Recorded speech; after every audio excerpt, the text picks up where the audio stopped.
Aminao ny fahasoavana sy ny fiadanana afa amin'Andriamanitra ray sy Jesosy Kristy Tompo. Amen. Ny tenin'Andriamanitra izay angalantsika ny afatra amin'ny teny ity ry havana dia arak'izay hitantsika eo amin'ny Zakaria toko fahasivy andininy fahasivy ka hatramin'ny faraka ambin'ny folo. Zakaria toko fahasivy andininy fahasivy ka hatramin'ny faraka ambin'ny folo, izay mivaky toy izao amin'ny anaran'ny Tompo. Mifalia indrindra ry Ziona zanaka vavy, manaova feo fifaliana ry Jerosalema zanaka vavy. Indro ny mpanjakanao, avo anao. Marina izy sady manam-pamonjena, malemy fanahy, sady mitaingina biriky, tezahana biriky tanora. Ary ho foanako tsisy kalesy intsony Efraima, na soavaly an'i Jerosalema. Ho foanana koa ny tsipika fiadiana, ary hiteny fiadanana amin'ny jentilesy izy. Ny fanapahany dia hatramin'ny ranomasina ka hatramin'ny ranomasina, ary hatramin'ny ony ka hatramin'ny farany tany.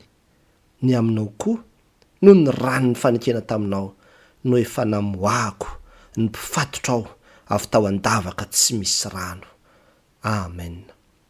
Araka izany ry havana dia ny faminaniana ny amin'ilay Mesia izay ho avy hamonjy ny Israely moa no hitantsika avy amin'izao soratra masina izay nivakiana tamintsika teo izao, ary famarinana telo no nday ho raisintsika avy amin'izany.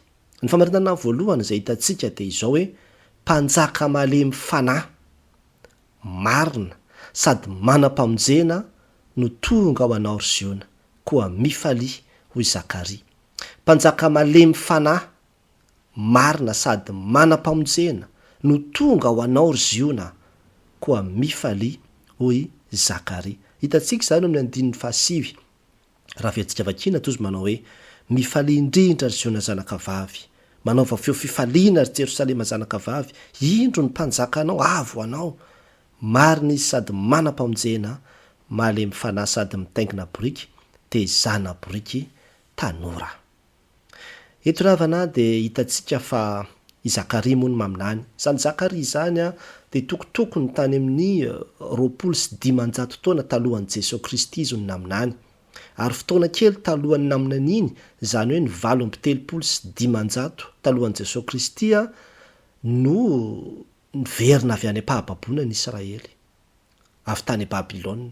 Izany hoe 70 taona taorian'ny fahababoana zany izao faminan'iny i Zakaria mpaminany izao. Ary ny tena votoatin'ny faminan'iny Zakaria dia fanomezana fanantenana ho an'ny Israely, ny amin'ny fanorenana tanteraka ny tempoly, ny amin'ny hanomezan'Andriamanitra azy ireo indray izay mpitondra. Ka eto zany zao dia ambarany Zakaria hoe isy mpanjaka ho avy izy. Amin'ny fotoana aminan'iny Zakaria io ry havana dia mbola tsy misy mpanjaka aloha zany, tena hoe avy amin'ny taranaka Davida mitondra ny firenena, fa mbola eo ambany vahoan'ny Persianina ry zareo. Mbola ny fanjakana Persianina no tena mbola mifehy, nametraka gouvernoura fotsiny izy, fa mbola ry zareo no tena mitondra. Dia zay zavatra izay anisan'ny fanantenana lehibe ho an'ny Israely mihitsy hoe hanana mpanjaka indray ry zareo. Ary mpanjaka io tsy hoe mpanjaka na iza, fa mpanjaka avy amin'ny anaran'i Davida io. Zay le tadiavin'ny zareo zay. Ary io mpanjaka io dia ambarany Zakaria amin'izao faminaniana zao hoe ho avy izy, ho avy ny mpanjaka anareo izy. Mifalia izy, miravoravo fa ho avy ny mpanjaka anareo. Ary io mpanjaka io dia mpanjaka hafa kely, satria tsy mba hoe tonga amin'ny soavaly sy ny kalesy sy ny fitaovam-piadiana makotrokotroka, fa tena malemy fanahy izy. Malemy fanahy zany hoe mpanjaka tena mahafinaritra, tsotra kely io mpanjaka io, ary marina, mandeha amin'ny fahamarinana, ametraka ny rariny sy ny intsiny eo amin'ny tany sy ny fanjakana. Zany ny tena mpanjaka tadiavin'ny olona, hoe mpanjaka tsy manao kolikoly, mpanjaka tsy mizatavan'olona, mpanjaka tena mandeha amin'ny fahamarinana. Ary ny profo izy dia izao andeha hitondra hitaingina zana-biriky izy. Eo zany le fanetretena sy fahalemem-panahiny ty mpanjaka ty. Raha ho avy aminao izy dia izao zana-biriky no taingenany, zana-biriky no taingenany. Malemy fanahy sady mitaingina biriky, tezana biriky tanora. Mahagaga ry havana fa rehefa tonga tokoa Jesosy Kristy, zany hoe 500 taona taty aoriana, rehefa tonga Jesosy Kristy, rehefa hiakatra ny Jerosalema izy. Any amin'ny Luka toko 8:20, andininy 8:20 ka hatramin'ny 7:20 dia iny tokoa Jesosy Kristy noobiana sy no ankalazaina ny faliny ny vahoaka mitaingina zanaboriky tanora, mitaingina zanaboriky tanora miditra any Jerosalema. Move tsy fahatanterahany zao fa amin'n'iny Zakaria zao zany, ary maneho mihitsy zany fa Jesosy Kristy zany ilay Mesia izay nampanantenainy ny mpaminany, fa ho avy izy ilay mpanjaka, dia mpanjakan'ny Israely. Ary rehefa maty teo amin'ny hazo fijaliana izy dia nasiany ireo tan'izany soratra zany teo amin'ny hazo fijaliana hoe ity ny mpanjakan'i Jiosy. Tsy tonga ho azy teo zany teny zany ity ny mpanjakan'i Jiosy ozy. Inona ravana ny lesona azontsika tsoahana avy amin'izany? Mbola mpanjaka Jesosy ry havana, mbola mpanjaka izy mandraka ankehitriny, ary mbola malemy fanahy, tsy miavonam-po, manam-pamonjena, mbola mpanjaka izy. Angamba ianao kristianina fa hatramin'izay zay tianao ihany no ataonao, ianao manapaka sy mandidy ny fiainanao, mitondra azy arak'izay ilavanao azy, arak'izay mahafinaritra ny fonao fotsiny, fa tsy mbola tena hoe Jesosy Kristy no mpanjaka ny fiainako ka zay sitrapony ihany no arahako. Amin'ity an'io ty ry havana, raiso Jesosy ho mpanjaka ny fonao, ho mpanjaka ny fiainanao, fa rehefa tonga mpanjaka izy dia tonga ao amin'ny tokantranonao, ao anatinao zany ny fanjakan'Andriamanitra. Eo amin'izay toerana anekenan'i Jesosy ho mpanjaka, eo no misy ny fanjakan'Andriamanitra. Ravana fatady tio zay, mety hoe mikorotana be ny fiainanao, vizana ianao amin'ny rotoroto sy ny savoritaka, ohatra ny tsy mba misy fiainana mihitsy fa matsiaro hoe rera-dava, tsy mba misy fanantenana. Dia hoy Jesosy any amin'ny Mateo 7:20, entony zioka kosa izy ka mianara amiko, fa malemy fanahy sady tsy miavonam-po dia hita fitsaharana ho an'ny fanahy ianareo. Entony ziokako zany hoe midira eo ambany fifehezako, zany ny dikany, midira eo ambany fifehezako, meteza ho tarihiko, ampidiro ny ziokako. Io zioka io ravana dia tsisy hafa amin'ireny zioka anaovany ampitondraina ny omby reny. Rehefa vonona ianao hiditra ao ambanin'ny fifehezan'i Jesosy Kristy, dia izay ianao vao tena hahita fitsaharana, izay ianao vao tena hahita filaminana ny amin'io fiainana io. Fa zany anie no mahatonga ny fiainantsika mikorotana, tsy i Jesosy no mitondra, tsy i Jesosy no manapaka, fa isika no manao zay tiantsika atao, ary zay no mampikorotana ny fiainantsika io. Ny mpanjaka anie ravana dia tompo Seigneur, maître, zany ny dikany. Zany hoe izy no manam-pahefana amin'ny zavatra rehetrarehetra. Eo amin'ny asanao, Jesosy ve le Seigneur, izy ve le tompony fahefana, sa ny patron anao? Ka ny patron ako miteny anahy zao dia tsy maintsy manao an'izao. Eny mety miteny anao zavatra tokoa izy, fa eo amboniny iny patron anao iny mbola apetrao aloha hoe Jesosy ny patron ako. Ka raha ohatra ka misy ambaran'ny surveillant général hoe zao, raha mbola miteny ny directeur général, dia tsy maintsy mbola niteny ny directeur général aloha no arahana. Ka iza le tena mpanjaka, lay mpanjaka ny mpanjaka eo amin'ny fiainanao. Fa raha mbola tsy Jesosy zany, fa mbola misy olona ka mbola niteny ranona sy ranona aloha mbola ambony fa tsy niteny Jesosy, dia miteny aminao fa mbola tsy ahita le tena fiadanana sy fitsaharana ianao.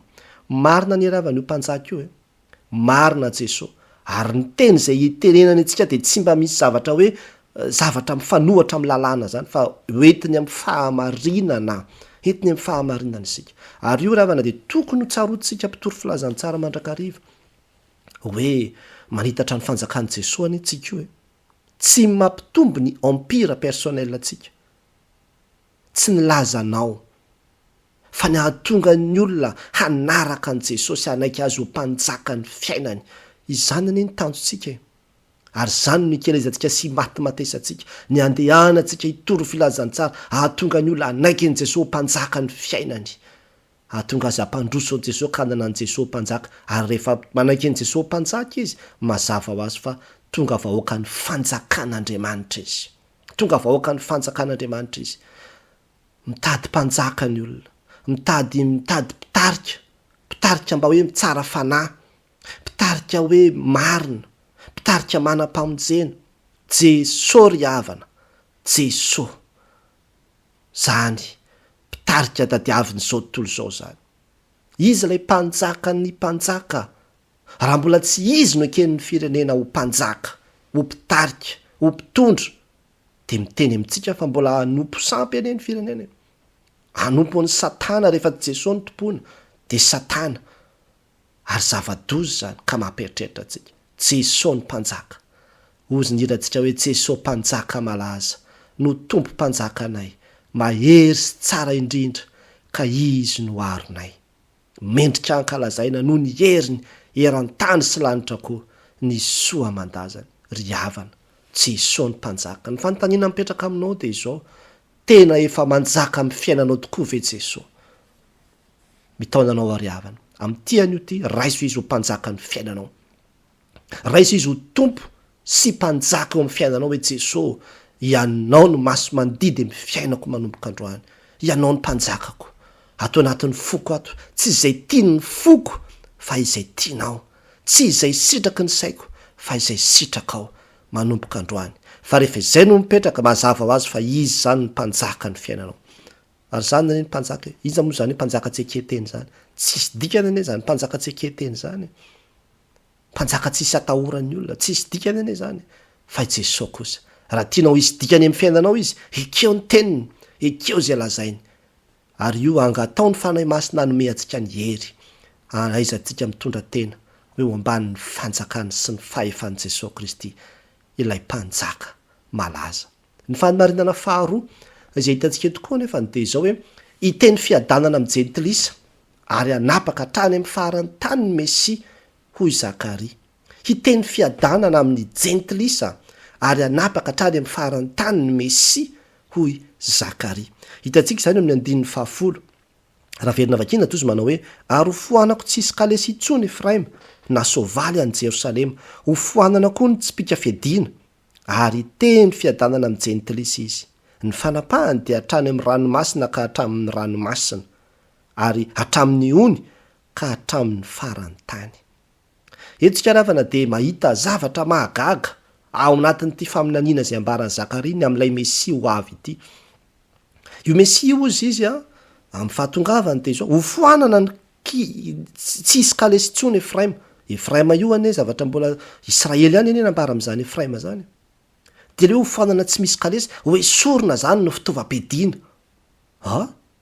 de ahoana raha tsisy fitaovam-piadiana tsy ho resy tsy ho ravarava fotsiny hoe ny tanana raha tsisy fitaovam-piadiana de hoe hatramin'ny sovaly any Jerosalema ho alana mba tsy hitokin'ny olona am'ireny mba tsy hanteran'ny olona am'ireny de alana daholo izy hofoanako kozy ny tsipika fiadiana zany hoe le fitaovam-piadiana samihafa zany de hoe sorona daholo nefa ny zavatra mifanohatra am'izay de hoe isy ny fiadanana fiadanana ve nefa tsy misy fitaovam-piadiana tsy misy fiarovana tsy misy an'izao de nefa de hoe isy fiadanana ve zany no ambarany Isaia mpaminany Zakaria mpaminany eto fa oseho amin'ny fanjakany ty Mesia ty zany hoe ty Mesia ty de hitondra fiadanana ary fiadanana tsy ho an'ny Israely ihany ho an'ny jentilisa ozy ho an'ny jentilisa koa de voakasika zany fiadanana zany ary io fiadanana io ozy anjaka izy hitondra an'izany fiadanana zany hatrany amin'ny farany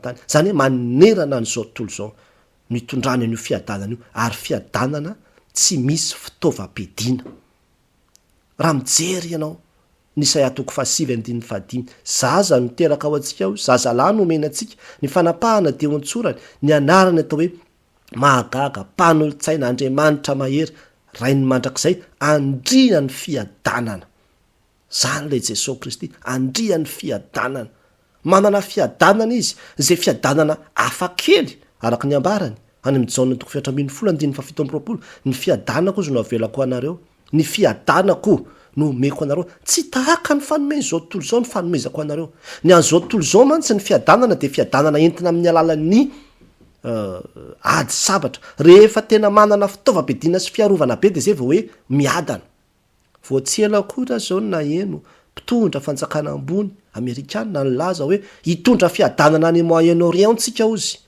ary ao anatin'ny force no anataterahantsika an'izany zany hoe ampiasa bomba misila etoetoa mba hahafahana mitondra fiadanana fa ny an'i Jesosy Kristy tsy izany ny azy fa hofoanana daholo ny fitaovam-piadiana ary ho tononona amin'izay ny fiadanana zany ane ty Jesosy Kristy ty inona ny lesona antsika tsoahana avy amin'izany ry havana manana anjara amin'ny fiadanany Jesosy io ianao sy izao manana anjara amin'izany sika ry havana angamba mety tena mikorotana be ny tokantranonao efa verihevitra ianao mivoaka ny trano de miasa ohatry ny olona rehetra ihany fa rehefa tonga ao an-trano de tena hoe tsisy zavatra azo raisina tsisy zavatra azo iainana fa de tena ohatrany hoe elo lasa fifiarotanena sy fahoriana sisa tsy manam-piadanana ianao ary mety mitezaka io zany hoe ahoana ny azo okle fiadanana didim-pitsarana sy didim-panjakana ve no heverinao fa andaminana ny tokantranonao hoe zao no avy any amin'ny fitsakana zao ny avy ary amin'ny anina itiny zao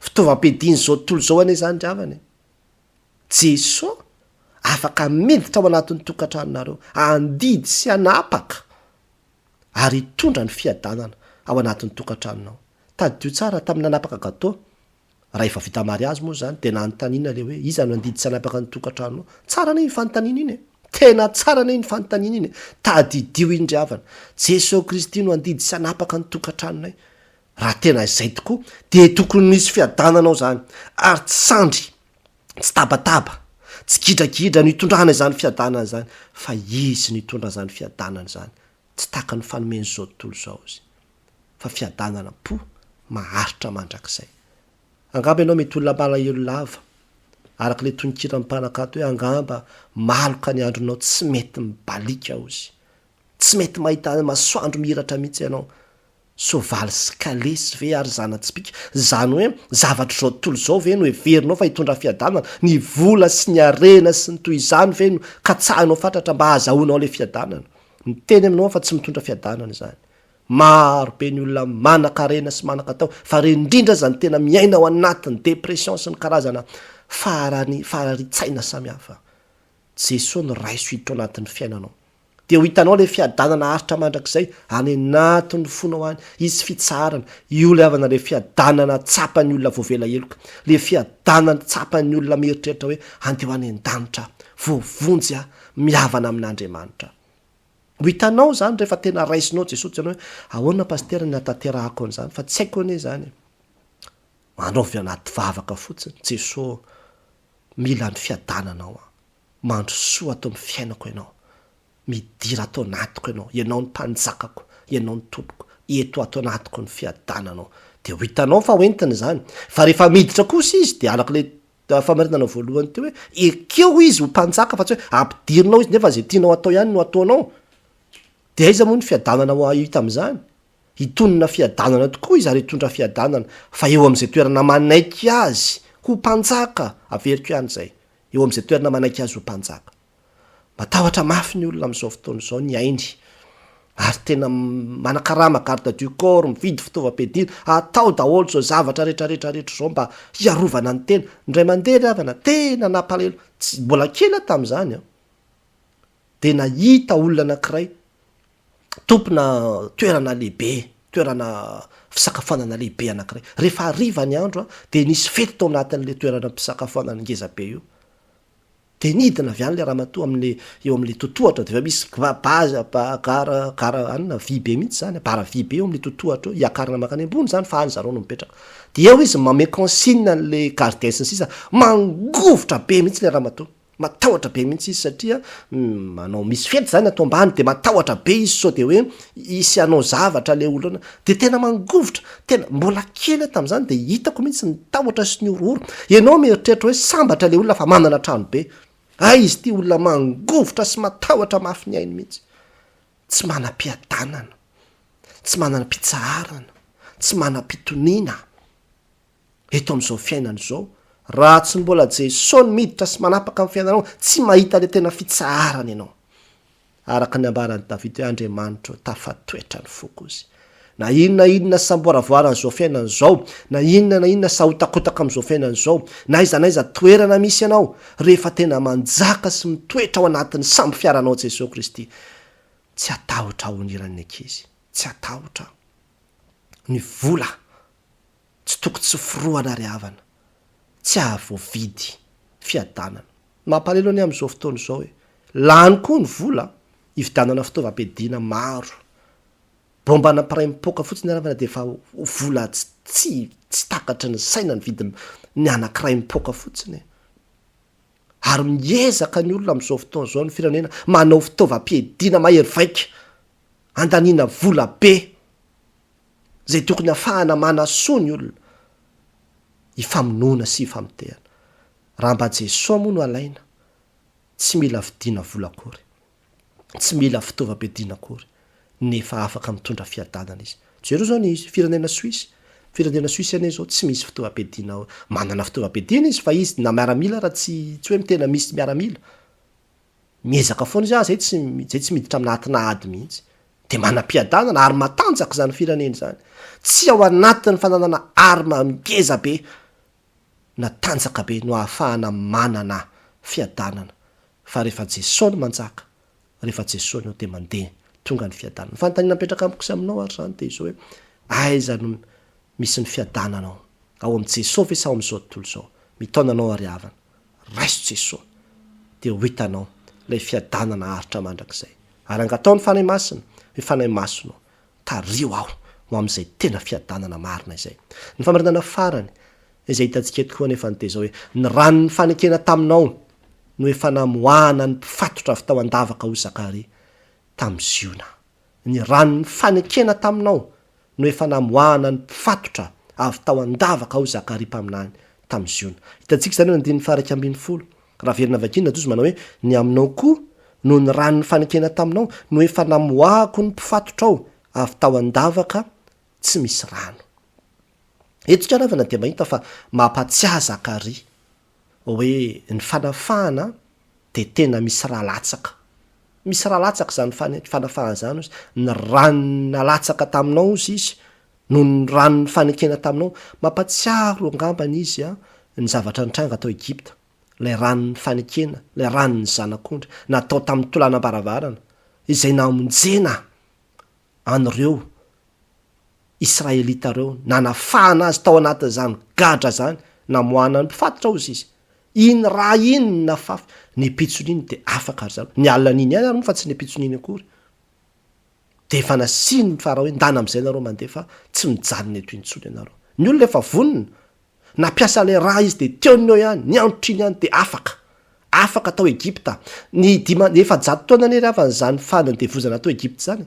Fa afaka tao anatin'ny ray mpimaso. Nandeha tao dorany ny karazana loza rehetrarehetra, fa tena tsy nisy na afaka n'Israely tao fa ny loza fahafolo. Le fahafatesana sy le raha latsaka, iny ny tena hoe nanafaka de afaka. Ary motsy zany ve nambaran'i Jesosy?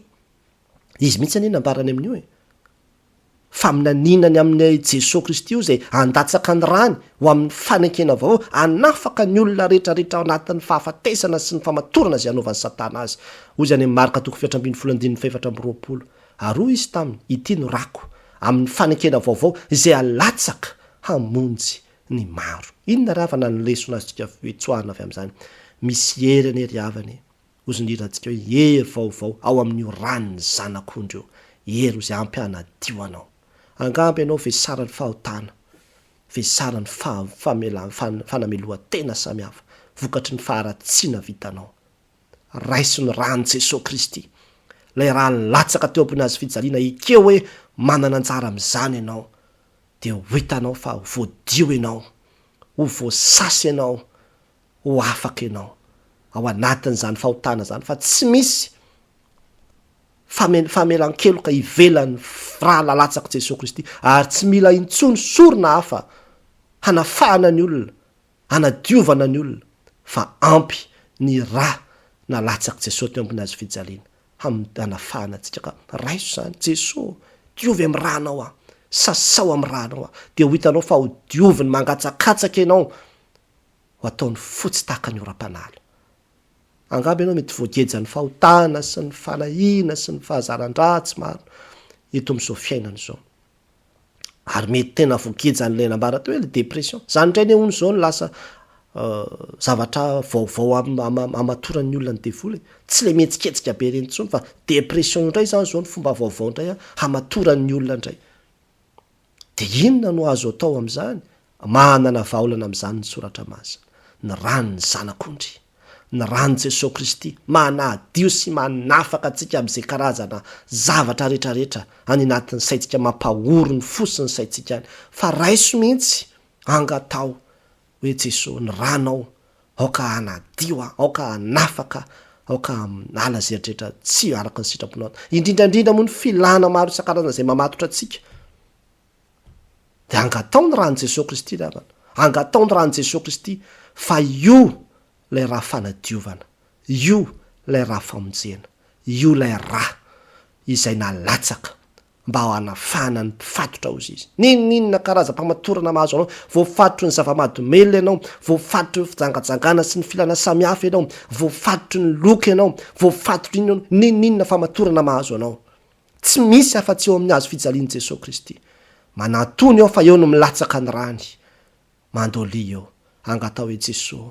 na de ray mitete monja amin'ny ranao ihany aza de ampy hanafaka raha mino anao de ho alatsany aminao tokoa ny rany ary raha mino anao de ho hitanao ny vonahany afaka ianao no ninona no lay ranony fanekena vaovao na latsaka hamonjena antsika ny fanontaniana mipetraka amikosa aminao ary zao mino ny herin'io ranony fanekena vaovao io ve ianao mitaonanao ariavana aza atao teoria fotsiny zany fanazavana sy fampianarana zany fa iaino raiso manana ny tsara fanafahana ianao ninninona mamatotra anao ny rano Jesosy Kristy afaka manafaka atsika am'izany ary angatao ny fanahy masina hitarika atsika hoe fanahy masonao mba tao miao am'izany azo fijaliana andraisako ny fanafahana ho azany vavaka ariavana raha fitinina zay rehetra nambara teo de izao voalohany hitantsika teo hoe mpanjaka malemy fanahy marina sady manam-pamonjena ny tonga ho anao ry ziona koa mifaly hoy Zakaria